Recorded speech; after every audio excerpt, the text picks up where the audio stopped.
Zara Hartwell moved through Kennedy Airport with the ease of someone who had traveled her whole life. Unlike the business travelers rushing past in expensive suits, Zara preferred comfort. Today she wore a simple black sweater, dark jeans, and walking shoes. Her auburn hair was pulled back in a practical ponytail, and her only jewelry was a thin gold wedding band. The morning bustle filled the terminal as Zara approached a first-class counter for Pacific Skyways, ticket in hand. She'd been looking forward to this trip for weeks. Her husband Dominic was already in San Francisco closing a business deal, and she was joining him for their first vacation in nearly a year.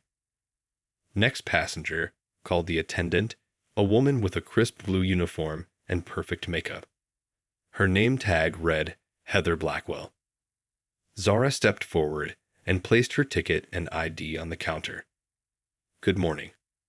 Flight 177 to San Francisco, please." Heather glanced at Zara's casual attire, her gaze lingering disapprovingly on the comfortable shoes. With barely disguised skepticism, she examined the first-class ticket. "And how did you attain this ticket, ma'am?" Heather asked. Zara raised an eyebrow. "My husband booked it for me." "I see." Heather's voice carried a note of doubt. She typed something into her computer, her acrylic nails clicking against the keyboard. "There seems to be an issue with your reservation. This ticket shows a first-class seat, but I'm not seeing the proper coding." Zara maintained her composure. "There shouldn't be any issue. My husband confirmed everything yesterday." Heather's lips thinned. "Well, there's clearly a problem. Do you have the credit card this was purchased with?" "No, my husband used his corporate account," Zara replied. "Is something wrong?"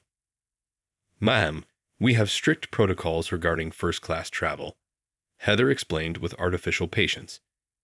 "Perhaps there was a misunderstanding when the reservation was made." Zara felt the first stirrings of irritation. "There's no misunderstanding. I have a confirmed first-class ticket in my hand." Two well-dressed businessmen lined up behind Zara, their expensive watches gleaming. They exchanged glances as they overheard the conversation. Heather lowered her voice. "Our first-class experience is designed for our premium customers. There are certain standards we maintain." "Excuse me?" Zara's voice remained steady despite her growing indignation. "I can offer you a seat in economy," Heather continued, her tone suggesting she was doing Zara a favor. "Same destination, just a different seating arrangement." Zara stood straighter. "That won't be necessary. My ticket is for first class, and that's where I'll be sitting." Heather's friendly facade hardened. "Ma'am, I don't appreciate your tone. Perhaps you'd like to speak with my supervisor?" "Yes," Zara replied calmly. "I think that would be best." Heather picked up a phone, never breaking eye contact with Zara. "Marcus, we have a situation at counter 3. Could you come over?" She hung up, a small satisfied smile playing at her lips. "Mr. Thornton will be with you shortly." Zara nodded, pulled out her phone, and checked the time. Her flight wasn't for another 2 hours, but she knew from experience that these situations could escalate quickly. Behind her, the line was growing, and curious onlookers had begun to notice the developing drama at the first-class counter. Marcus Thornton arrived within minutes, his polished shoes clicking authoritatively against the tile floor. He was a tall man in his 50s with salt and pepper hair and a navy suit that screamed corporate authority. The golden pin on his lapel indicated his senior position. "What seems to be the problem here, Heather?" he asked, his voice measured and professional. Before Heather could answer, Zara spoke up. "There's no problem with my ticket, sir. Your colleague seems to think I don't belong in first class." Thornton's eyes darted from Zara to her ticket, then to her casual attire. His expression shifted almost imperceptibly. "Mrs." he began. "Hartwell," Zara supplied. "Zara Hartwell." Thornton nodded, his corporate smile firmly in place. "Mrs. Hartwell, I understand your frustration, but we do have certain protocols in place." Heather was just following procedure. What procedure requires questioning a valid ticket? Zara asked. Thornton lowered his voice, leaning in slightly. We occasionally encounter irregularities with our premium services. People attempting to upgrade without authorization or using tickets that were obtained through unconventional means. Zara's patience was wearing thin. Are you suggesting I stole this ticket? Not at all, Thornton backpedaled smoothly. But perhaps there was a system error. These things happen. A small crowd had gathered now, watching the exchange with undisguised interest. The two businessmen behind Zara were whispering to each other, one occasionally glancing at his expensive watch. I've been standing here for 15 minutes, Zara said. Could you please verify my reservation and let me proceed to my gate? Thornton exchanged a look with Heather, who tilted her head slightly. He turned back to Zara. I'm afraid we'll need additional verification for this ticket. Perhaps a call to your husband to confirm the booking details. This is ridiculous, Zara stated flatly. The ticket is legitimate. The reservation is confirmed. What more do you need? Thornton's pleasant demeanor slipped a notch. Mrs. Hartwell, I'm trying to be accommodating, but your attitude isn't helping. If you can't provide additional verification, I'll have to ask you to step aside and let other passengers through. Zara stood her ground. I'm not moving until you honor my ticket. Thornton sighed dramatically. Security, he called, gesturing to a nearby officer. The uniformed man, Officer Preston according to his badge, approached with a hand resting casually on his belt. Is there a problem here? Officer Preston asked, his eyes already assessing Zara as the source of the disturbance. This passenger is refusing to comply with our verification procedures and is holding up the line, Thornton explained smoothly. We may need to escort her to the main terminal area. Zara felt heat rising to her cheeks, but kept her voice level. I have a valid first-class ticket. They're refusing to honor it because of how I'm dressed. Officer Preston's expression remained impassive. Ma'am, if the airline staff has requested additional verification. This is discrimination, Zara interrupted. Several onlookers nodded in agreement. Thornton's smile turned cold.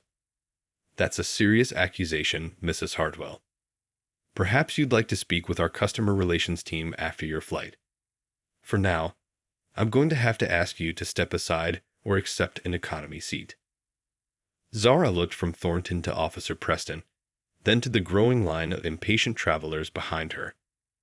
The public humiliation was clearly calculated. Make an example of her. Remind everyone that the premium experience was only for those who fit the part. Fine, she said, reaching for her phone. Let me make a call. Making a call won't change our policy, Mrs. Hartwell, Thornton said with thinly veiled condescension. But feel free if it makes you feel better. Zara didn't bother responding. She stepped to the side, phone in hand, while Heather called the next passenger forward with an overly cheerful, I can help whoever's next. Officer Preston didn't leave, hovering nearby as if Zara might cause a scene. The businessmen who had been behind her were now being processed with exceptional courtesy. Heather's entire demeanor transformed into warm professionalism. Zara scrolled through her contacts and pressed the call button.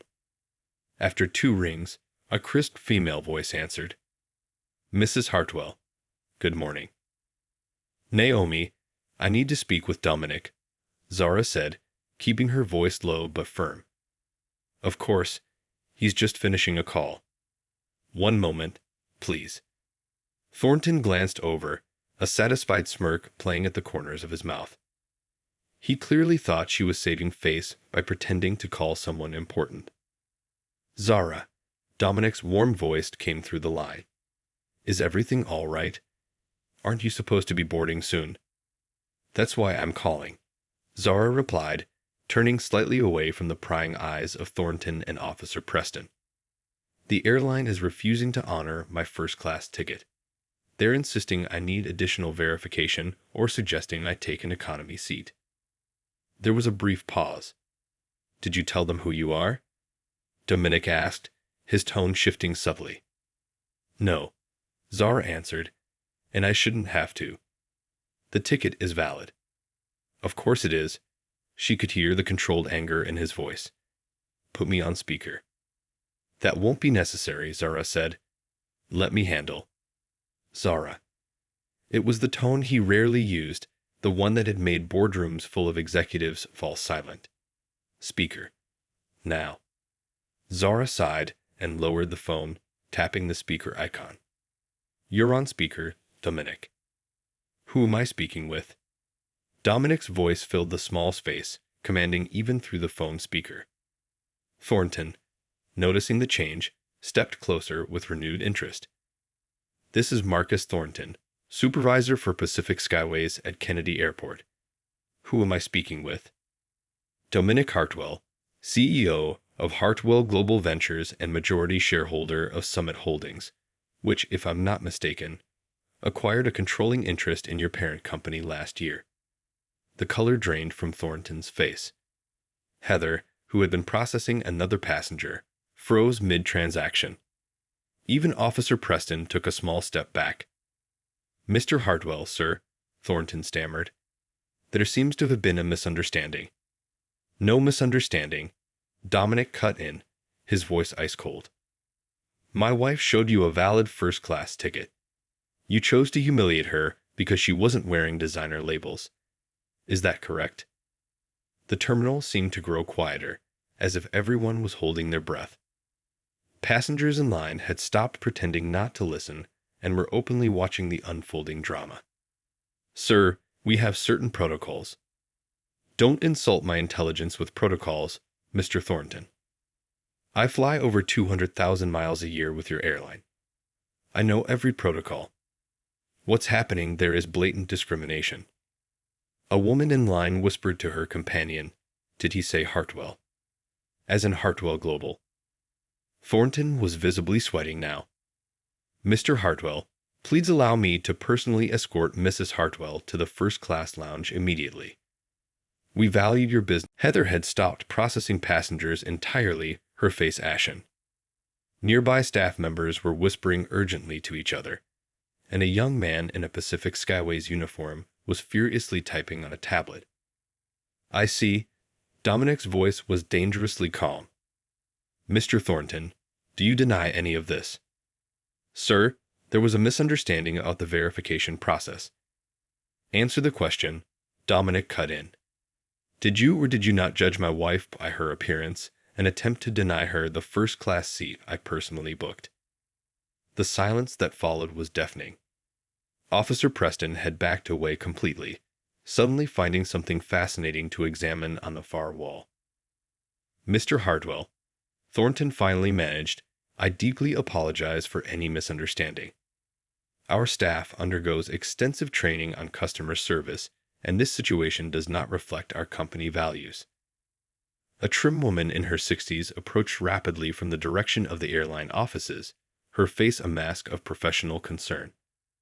Her name tag identified her as Elaine Kincaid, Regional Director. Miss Kincaid has arrived, Thornton announced with palpable relief.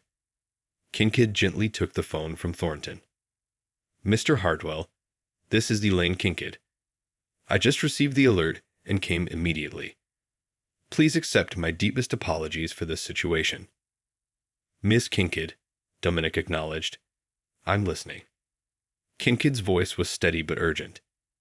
I'd assure you we will investigate this incident thoroughly. In the meantime, Mrs. Hartwell will receive our highest level of service. If you'll allow me, I'll personally escort her to our Platinum Lounge and ensure she boards with priority. That's not enough, Dominic replied. I want immediate action regarding the staff involved. Kincaid nodded, though Dominic couldn't see it. Of course, sir. Mr. Thornton and Ms. Blackwell will be placed on administrative leave pending investigation, effective immediately. A small gasp escaped Heather's lips. Thornton's face contorted in disbelief. But Elaine, he began to protest. Kincaid silenced him with a sharp look before returning her attention to the phone. Mr. Hartwell, I'll also arrange for our CEO to call you directly this afternoon to discuss how we can make this right. Throughout the exchange, Zara stood quietly, observing the rapid transformation around her. The same people who had been ready to humiliate her minutes ago were now falling over themselves to appease her husband. Zara, Dominic spoke directly to her now. Are you all right with this arrangement? For now, Zara considered for a moment. Yes, but I'd like something else as well. Name it, Kincaid said immediately. A written apology to be delivered to every passenger who witnessed this incident, acknowledging the discrimination and outlining the steps your airline is taking to address it. Kincaid blinked in surprise, but quickly recovered. Of course, Mrs. Hardwell. We can certainly arrange that. A murmur of approval rippled through the onlookers. An elderly man standing nearby gave Zara a subtle nod of respect. My wife's wishes will be met to the letter, Dominic confirmed. And Miss Kincaid, I'll be expecting that call from your CEO. Don't disappoint me twice in one day. Absolutely not, sir, Kincaid assured him. Mrs. Hartwell will be treated with the utmost respect. As Kincaid ended the call, the dynamics in the terminal had completely reversed. Now all eyes were on Zara Hartwell, no longer as a curiosity, but as someone of consequence and power. Elaine Kincaid personally escorted Zora past the security checkpoint, apologizing profusely with every step. Behind them, Thornton and Heather were being led to the administrative offices, their faces blank with shock. The Platinum Lounge is just this way, Mrs. Hartwell, Kincaid said, gesturing to a discreet doorway with frosted glass. I've informed the staff of your arrival. Anything you desire will be provided immediately. Zara nodded, but remained silent. The satisfaction of vindication was tempered by the knowledge that it wasn't truly her they were responding to. It was Dominic's name, Dominic's money, Dominic's power. As they entered the exclusive lounge, conversations halted momentarily as heads turned toward them. The news had traveled fast. Kincaid ushered Zara to the most private seating area, where a server immediately appeared. Mrs. Hartwell, welcome to the Platinum Lounge. My name is Jasper, and I'll be personally attending to your needs today. May I bring you something to drink? Just water, thank you, Zara replied. After the server departed, Kincaid lowered her voice. Mrs. Hartwell, I want to personally assure you that what happened today is being addressed at the highest levels. By the time you land in San Francisco, there will be significant changes implemented. Zara met the director's gaze. This isn't about me, Miss Kincaid. This is about a culture that judges people based on appearances. How many others without billionaire husbands have your staff mistreated? Kincaid had the grace to look uncomfortable. Your point is well taken. I promised you this will lead to a systematic review of our practices. As Kincaid excused herself to make arrangements, Zara's phone buzzed with a text from Dominic. How are you really feeling? She smiled, typing back. Like I just witnessed a corporate earthquake. You should have seen their faces. His response came quickly. I'd rather see yours in about 6 hours. Looking forward to it, she replied. Zara settled into the plush chair, observing the lounge around her. The same first-class passengers who might have judged her earlier now cast furtive, curious glances her way. A few tapped on their phones, undoubtedly searching for information about Dominic Hartwell's wife. Jasper returned with her water, served in a crystal glass on a silver tray. Mrs. Hartwell, I have been informed that the captain would like to personally welcome you aboard when it's time for boarding.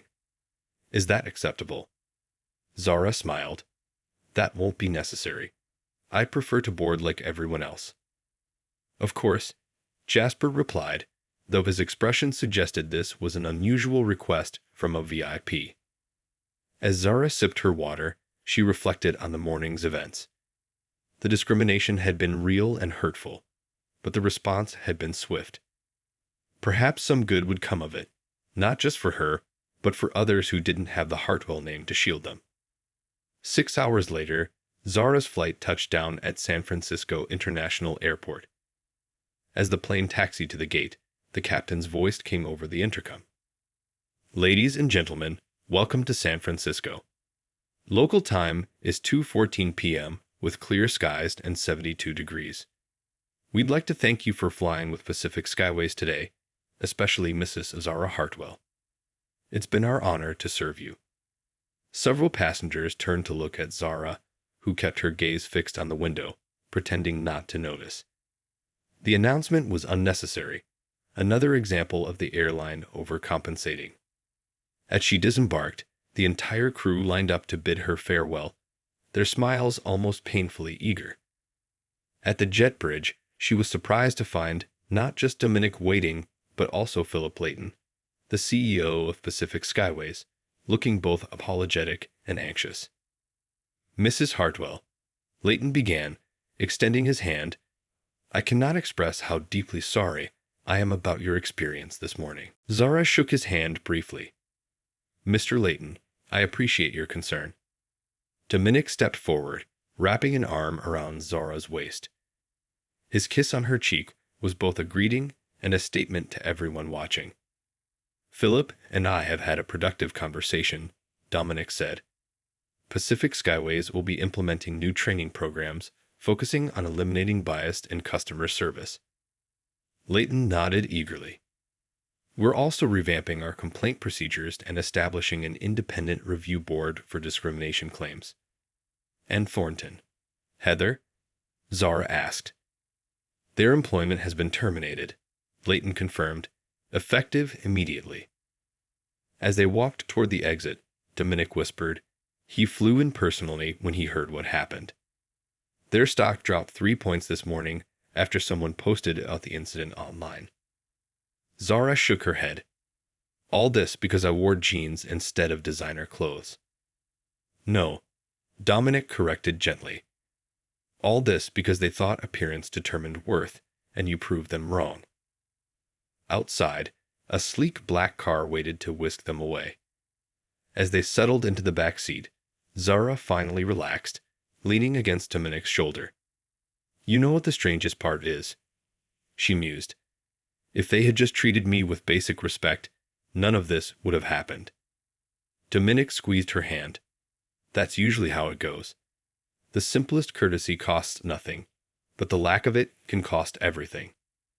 As the car pulled away from the curb, Zara gazed out at the San Francisco skyline. A valuable lesson had been taught today. Sometimes the most powerful people are the ones you'd never suspect, and true class had nothing to do with designer labels or first-class tickets. It was about treating everyone with dignity and respect, regardless of appearances.